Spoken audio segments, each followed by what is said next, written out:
Kali ini kita akan membahas materi sistem informasi akuntansi bab 5 tentang fraud atau tentang penipuan. Tujuan pembelajarannya ada 5. Yang pertama, mahasiswa diharapkan mampu menjelaskan ancaman-ancaman yang dihadapi oleh sistem informasi yang modern. Kemudian tujuan pembelajaran yang kedua adalah mahasiswa diharapkan mampu mendefinisikan fraud dan menjelaskan jenis-jenis fraud serta bagaimana atau apa tanggung jawab auditor dalam mendeteksi fraud. Kemudian yang ketiga, mahasiswa diharapkan mampu mendiskusikan siapa pelaku fraud, kemudian kenapa fraud itu terjadi, termasuk nanti di dalamnya adalah 3 faktor penyebab fraud, yaitu pressure, tekanan, opportunities, kesempatan, dan rasionalisasi. Tujuan yang keempat adalah mahasiswa mampu mendefinisikan computer fraud dan mendiskusikan jenis-jenis computer fraud yang biasa terjadi. Dan tujuan pembelajaran yang terakhir adalah mahasiswa diharapkan mampu menjelaskan bagaimana mencegah dan mendeteksi computer fraud dan computer abuse. Ini adalah ancaman-ancaman yang dihadapi oleh sistem informasi akuntansi. Ancamannya ada 4 macam. Yang pertama adalah bencana alam dan bencana politik. Bencana alam contohnya kebakaran, kemudian gempa bumi, banjir, dan lain sebagainya.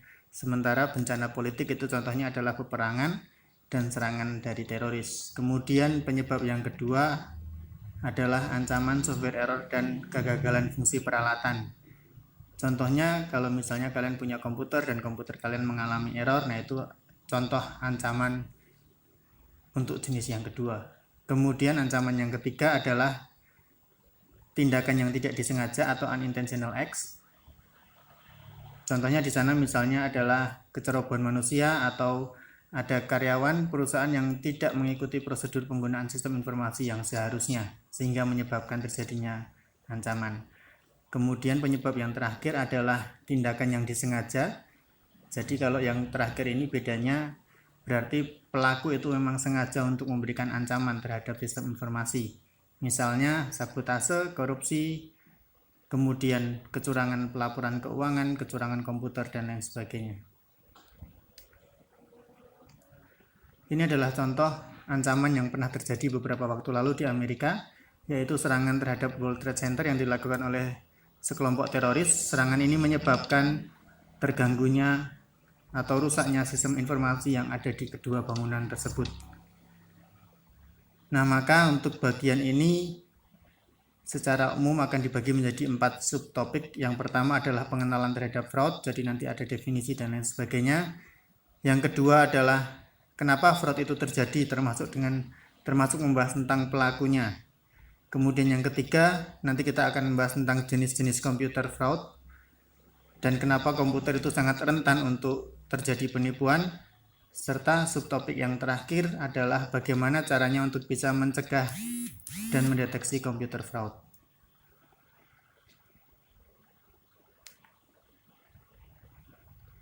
Baik, untuk yang pertama, pengenalan terhadap fraud. Definisinya, fraud is gaining an unfair advantage over another person, atau artinya fraud atau penipuan itu konsepnya adalah mengambil keuntungan dari orang lain dengan cara-cara yang tidak wajar atau cara-cara yang tidak adil.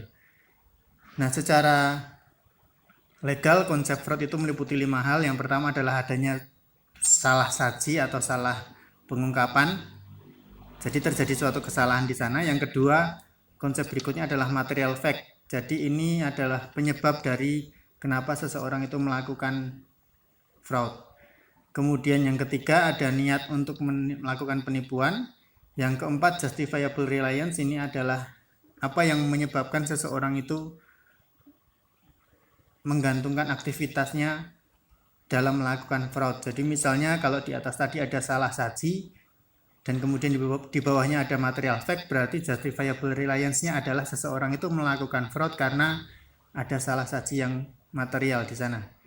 Kemudian yang kelima, konsep fraud itu terkait dengan adanya kerugian yang diderita oleh korban penipuan atau korban fraud. Nah, berikutnya, sebagian besar pelaku fraud itu adalah karyawan-karyawan di perusahaan. Nah, kenapa karyawan itu bisa menjadi pelaku fraud? Karena karyawan itu memiliki sumber daya, memiliki akses yang diperlukan, dan memiliki keahlian. Maka kemudian kalimat yang kedua di sana, Karyawan itu sebagian besar dapat menjadi pelaku fraud karena mereka memahami bagaimana sistem dalam perusahaannya bekerja, dan karyawan juga tahu apa saja kelemahan yang terjadi pada setiap sistem yang ada di perusahaan. Nah, kemudian ada istilah pelaku penipuan, itu disebut sebagai white collar criminals atau pelaku kriminal kerah putih. Kerah putih di sini konteksnya adalah business people atau orang-orang yang berada di perusahaan tetapi levelnya adalah manajerial. Maka pelaku fraud itu biasanya disebut dengan kriminal kerah putih. Konteks ini akan membedakan dengan nanti ada konsep pelaku penipuan tetapi yang dilakukan oleh karyawan biasa yang disebut dengan blue collar crime atau karyawan atau kriminal kerah biru. Ada dua jenis fraud yang biasa terjadi dalam perusahaan. Yang pertama adalah penyalahgunaan aset. Ini yang sering disebut dengan fraud karyawan. Kemudian yang kedua adalah kecurangan atau penipuan dalam pelaporan keuangan. Ini disebut dengan manajemen fraud. Kita akan lihat satu persatu. Yang pertama, penyalahgunaan aset. Ini bentuknya adalah pencurian aset yang dilakukan oleh karyawan perusahaan. Nah, kenapa ini terjadi? Poin yang kedua di sana, faktor yang menyebabkan terjadinya penyalahgunaan aset adalah tidak adanya pengendalian internal dan atau kegagalan perusahaan untuk memaksa karyawan mematuhi pengendalian internal yang sudah dibuat. Jadi kalau ada pengendalian internal tetapi karyawan tidak melaksanakan pengendalian internal, ya maka kemungkinan besar bisa terjadi fraud. Jenis yang kedua adalah penipuan dalam pelaporan keuangan. Ini konteksnya adalah aktivitas penipuan yang disengaja, intentional act, yang menghasilkan salah saji secara material pada laporan keuangan. Jadi misalnya ada akun kas ternyata lebih besar dari yang seharusnya dan itu disengaja, nah maka itu contoh sebagai penipuan atas pelaporan keuangan.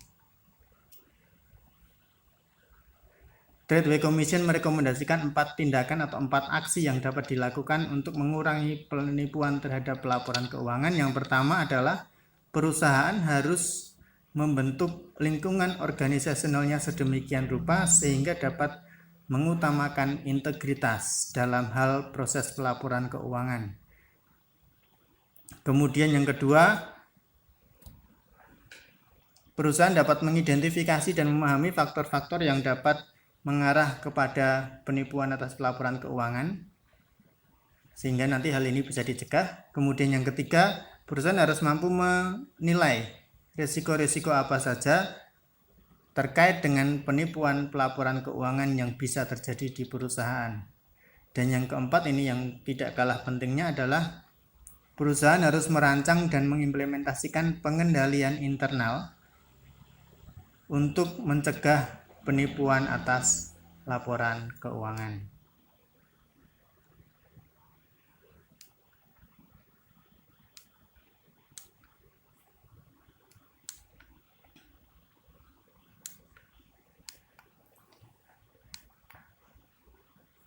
Nah, berikutnya, apa saja sih tanggung jawab auditor dalam mendeteksi fraud? Statement on Auditing Standard atau SAS nomor 99 mensyaratkan beberapa hal yang ada di slide ini yang menjadi tanggung jawab auditor untuk mendeteksi fraud. Misalnya, yang pertama, auditor harus memahami fraud itu apa. Kemudian yang kedua, auditor harus mendiskusikan risiko-risiko fraudulent financial reporting secara material. Jadi ketika ada nominal-nominal yang dirasa nanti akan ada risiko salah saji material, itu harus disampaikan kepada manajemen. Yang ketiga, auditor harus bisa mengumpulkan segala jenis informasi yang ada pada perusahaan. Yang keempat, auditor harus mampu mengidentifikasi, menilai, dan merespon risiko-risiko yang dihadapi oleh perusahaan terkait dengan fraud. Yang kelima, auditor harus mengevaluasi hasil-hasil dari pengujian audit mereka. Kemudian mendokumentasikan dan mengkomunikasikan temuan. Mengkomunikasikan temuan ini berarti menyampaikan kepada manajemen apa saja yang sudah mereka temukan dalam konteks auditing yang mereka lakukan. Kemudian yang terakhir, Auditor juga harus mampu memahami bagaimana perusahaan itu menerapkan atau menggunakan teknologi dalam aktivitas yang mereka lakukan, sehingga di sini ada istilah incorporate technology focus.